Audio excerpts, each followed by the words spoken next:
भीम और दुर्योधन का संग्राम तथा दुर्योधन के वध की कथा। नमस्कार दोस्तों, आपका स्वागत है मेरे चैनल विद्यासागर में। दोस्तों, आपसे मेरी छोटी सी रिक्वेस्ट है कि अगर आपने अभी तक मेरे चैनल को सब्सक्राइब नहीं किया है तो प्लीज़ सब्सक्राइब कर लीजिए और घंटी वाले बेल आइकन को भी दबाएं, जिससे मेरी आने वाली वीडियो आप जल्द से जल्द देख सकें। महाभारत का युद्ध अपने अंत की ओर बढ़ रहा था। कौरवों की ओर से अश्वत्थामा, कृतवर्मा, कृपाचार्य तथा दुर्योधन के अतिरिक्त कोई भी अन्य महारथी जीवित नहीं बचा। अब दुर्योधन को युद्ध से पूर्व दिए गए विदुर के उपदेश याद आने लगे। वह युद्ध क्षेत्र से भागा। युद्ध में सभी कौरव मारे गए थे, केवल दुर्योधन ही अब तक जीवित बचा था। ऐसे में गांधारी ने अपनी आंखों की पट्टी खोलकर दुर्योधन के शरीर को वज्र का करना चाहा। गांधारी ने भगवान शिव से यह वरदान पाया था कि वह जिस किसी को भी अपने नेत्रों की पट्टी खोलकर नग्नावस्था में देखेगी, उसका शरीर वज्र का हो जाएगा। इसलिए गांधारी ने दुर्योधन से कहा कि वह गंगा के स्नान करने के पश्चात उसके सामने नग्नावस्था में उपस्थित हो। किंतु श्री कृष्ण की योजना और बहकाने के कारण दुर्योधन का समस्त शरीर वज्र का न हो सका। जब दुर्योधन गंगा स्नान के बाद नग्न अवस्था में गांधारी के समक्ष उपस्थित होने के लिए आ रहा था, तभी मार्ग में श्री कृष्ण मिल गए। उन्होंने दुर्योधन से कहा, इतना बड़ा हो जाने के बाद भी तुम अपनी माता के समक्ष पूर्व नग्न होकर जाओगे, तुम्हें लज्जा नहीं आती? इस पर दुर्योधन ने अपनी जंघा पर पत्ते लपेट लिए और गांधारी के समक्ष उपस्थित हो गया। जब गांधारी ने अपने नेत्रों से पट्टी खोलकर उसे देखा तो उसकी दिव्य दृष्टि जंघा पर नहीं पड़ी, जिस कारण दुर्योधन की जंघाएं वज्र की नहीं हो सकी। युद्ध के अंत में दुर्योधन एक सरोवर में प्रवेश कर गया। उसने कहा कि मेरे पक्ष के लोगों से कह देना कि मैं राज्यहीन हो जाने के कारण सरोवर में प्रवेश कर गया हूँ। वह सरोवर में जाकर छिप गया तथा माया से उसका पानी बांध लिया। तभी कृपाचार्य, अश्वत्थामा तथा कृतवर्मा दुर्योधन को ढूंढते हुए उस ओर जा निकले।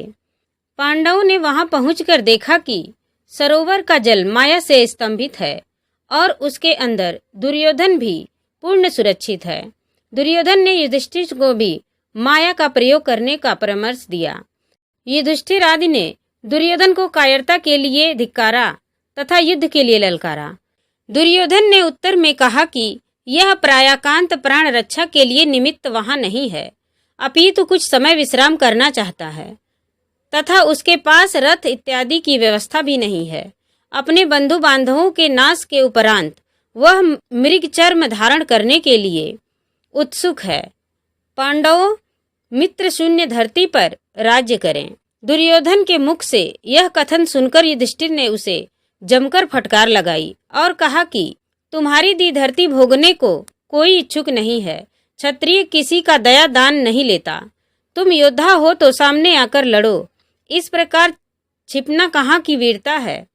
दुर्योधन स्वभाव से ही क्रोधी था। उसने कहा कि वह एक एक पांडव के साथ गदा युद्ध करने के लिए तैयार है। युधिष्ठिर ने उससे कहा, तुम कवच इत्यादि युद्ध के लिए आवश्यक अवयव ग्रहण कर लो। तुम किसी भी एक पांडव से युद्ध करो। यदि जीत जाओगे तो तुम अपना सारा राज्य ले लेना। श्री कृष्ण इस बात पर रुष्ट हो गए। युधिष्ठिर से बोले, आप लोगों में से भीम के अतिरिक्त कोई भी दुर्योधन से गदा युद्ध करने योग्य नहीं है। आपने दयावश फिर भयंकर भूल की है। ध्रुत क्रीड़ा की भांति ही उसे यह अवसर देना कि वह भीम को छोड़कर किसी और को ललकार ले, कौन सी बुद्धिमता है? भीम ने अवसर देखकर दुर्योधन को युद्ध के लिए ललकारा। दोनों का द्वंद्व युद्ध आरंभ हुआ। तभी तीर्थटन करते हुए बलराम को नारद मुनि से कुरु संहार का समाचार मिला, अतः वे वहां पहुंच गए। भीम और दुर्योधन गदा युद्ध में जुट गए। दोनों का पलड़ा बराबर था। श्री कृष्ण तथा अर्जुन ने परस्पर विचार विमर्श किया कि भीम अधिक बलवान है तथा दुर्योधन अधिक कुशल, अतः धर्म युद्ध में दुर्योधन को परास्त करना बहुत कठिन है। भीम ने धुत क्रीड़ा के समय द्रौपदी के अपमान पर यह प्रतिज्ञा की थी कि मैं गदा मारकर दुर्योधन की दोनों जंघा तोड़ूंगा। भीम के देखने पर श्री कृष्ण ने अपनी बाईं जंघा को ठोका। भीम संकेत समझ गए और उन्होंने पैंतरा बदलते हुए दुर्योधन की जंघा गदा के प्रहार से तोड़ दी। वह धराशायी हो गया तो भीम ने उसकी गदा ले ली और बाएं पैर से उसका सिर कुचल दिया। साथ ही धृत क्रीड़ा तथा चीरहरण के लज्जाजनक प्रसंग की याद दुर्योधन को दिलाई। युधिष्ठिर ने भीम को दुर्योधन पर पद प्रहार करने से रोका। उन्होंने भीम से कहा कि मित्रहीन दुर्योधन अब दया का पात्र है, उपहास का नहीं, जिसके तर्पण के लिए भी कोई शेष नहीं बचा है। युधिष्ठिर ने दुर्योधन से क्षमा याचना की और दुखी होने लगे कि राज्य पाकर विधवा बहुओं भाभियों को कैसे देख सकेंगे। बलराम ने दुर्योधन को अनीति से पराजित देखा तो क्रोध से लाल पीले हो उठे। तब बोले, मेरे शिष्य को अन्याय से गिराना मेरा अपमान है। वे अपना हल उठाकर भीमसेन की ओर दौड़े, किंतु श्री कृष्ण ने उन्हें बीच में रोककर बतलाया कि किस प्रकार चीरहरण के समय भीम ने उसकी जंघाएं तोड़ने की शपथ ली, किस प्रकार समय समय पर कौरवों ने पांडवों को छला, किस प्रकार अभिमन्यु को अन्याय से मारा गया इत्यादि। यह तो प्रतिशोध मात्र था। बलराम संतुष्ट नहीं हुए तथा द्वारका की ओर चल दिए। श्री कृष्ण की बातें सुनकर टांगी कटा हुआ दुर्योधन उचक्कर धरती पर बैठ गया और बोला, तुम लोगों ने भीष्म, द्रोण, कर्ण तथा मुझे अधर्म से मारा है। मैं अपनी मृत्यु से दुखी नहीं हूँ।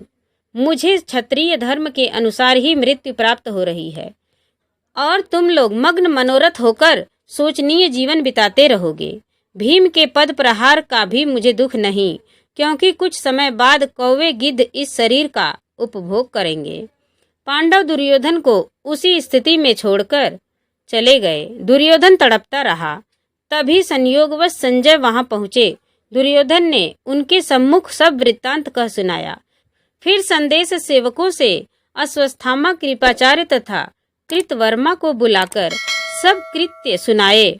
अश्वस्थामा ने क्रुद्ध होकर पांडवों को मार डालने की शपथ ली तथा वहीं पर दुर्योधन ने उन्हें कौरवों के सेनापति पद पर नियुक्त कर दिया। उन तीनों के जाने के उपरांत वह वहीं रात भर तड़पता रहा। फिर उसने अपने प्राण त्याग दिए।